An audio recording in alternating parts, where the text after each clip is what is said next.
I see many Nepalese going to Bangladesh and other regions for regional Agile conference, and as well as Bangladeshi speakers coming here. Like, you are not the only one that came here in Nepal. Like, there were other speakers as well, and that's a community network that we're building around. And that's actually what I am trying to do as a leader.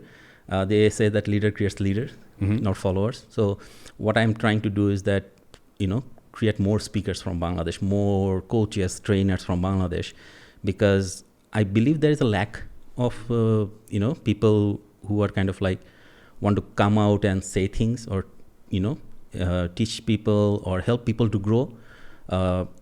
By region wise, I think it's same in Nepal as well. In Bangladesh, we are kind of like introvert. We do not want to come out of our shell. We are comfortable whatever we are doing. Yeah. So I am trying to actually break that shell, and bringing them up. Like this time as well, I didn't submit any paper. The reason is that I wanted to actually have more Bangladeshi speaker, because when I am here, I already have taken one slot. And I have spoken to so many conferences, not only Agile and Scrum. I talked in PHP Asia conference as well. And in Bangladesh, almost all the developers conference, I have something. So I do not want to actually take one person's slot. Let them opportunity to actually learn, have the confidence that they can also speak. And that is this is actually what we are doing now. And I'm not sure when next time you'll see me speaking in Nepal again, because I have no plan. Okay. But that's really great of you. Like, you're giving others opportunity to get out and like speak in the conferences. But what I've seen and like what I've understood as of now is, like, when people try to go out in conferences and speak, they get really reluctant about like speaking in public spaces, because they are not quite used to that. Probably they might be speaking at like 10 developers in their team, but like they are not used to speak at 100 people at a mass. But did you feel that as well in the new speakers? Yeah, as a new speaker, I also had that issue. Like, we always kind of like being afraid of being judged, like, what people will think if I say something wrong. For me, once you actually overcome that particular part, you think like, nobody's there. I'm actually talking to myself, or I'm talking to my team members who's actually sitting beside me all the time. So I don't have any, fear of being judged, or if I say something wrong, they will not judge me or say something to me. So once you actually get into that point, it becomes easier.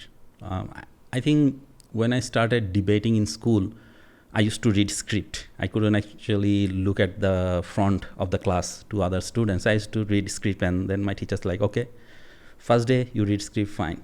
Next day, why don't you just memorize it and say? So this is how it started. And when I started public speaking, I used to speak in front of 20 people, 50 people. And I think the highest I spoke in front of 1,200 people. So it's like a developer conference. So if you feel like you're being judged, then you have some sort of fear, like, okay, even I also get that. If my audience is really very high profile audience, like they're the best in the tech, they know what I'm going to speak, that also come to me as well. Like, I also have some, reluctance, okay, maybe I should not say that. So, but once you actually get over it, just be confident. And also, like, if you have the feeling that you learn from the mistakes that you do in the previous conferences or whatever you did, like, it's not just going to help you in public speaking, it's going to help the rest of your life. Yes, right? Everywhere. And I think you, as a person or as an engineer, whatever you call it, we should not be afraid of failure. Yeah. We can't be, successful 100% time. You have to fail somewhere, whether it's a small failure or big failure, you have to fail. I failed 1,000 times. If not million times. And every time I fail, I actually learn from it and make sure like I do not make the same mistake in the next step. So if you have that, I believe that is the way to go. And many companies actually have adopted that culture, that if you are not failing, that means you are not learning enough. True. So like we have a very good, like we tend to follow that culture as well in our company. Like if you fail, no problem, we'll fix it next time, but it's not a very big deal. Yeah, but one thing we have to remember, like failing on the same point or, having the same mistake again and again, that is something we should try to avoid. We might not have the 100% avoidance at the first go, but we should try to avoid that. Yeah, well, it's a continuous improvement thing. Yeah.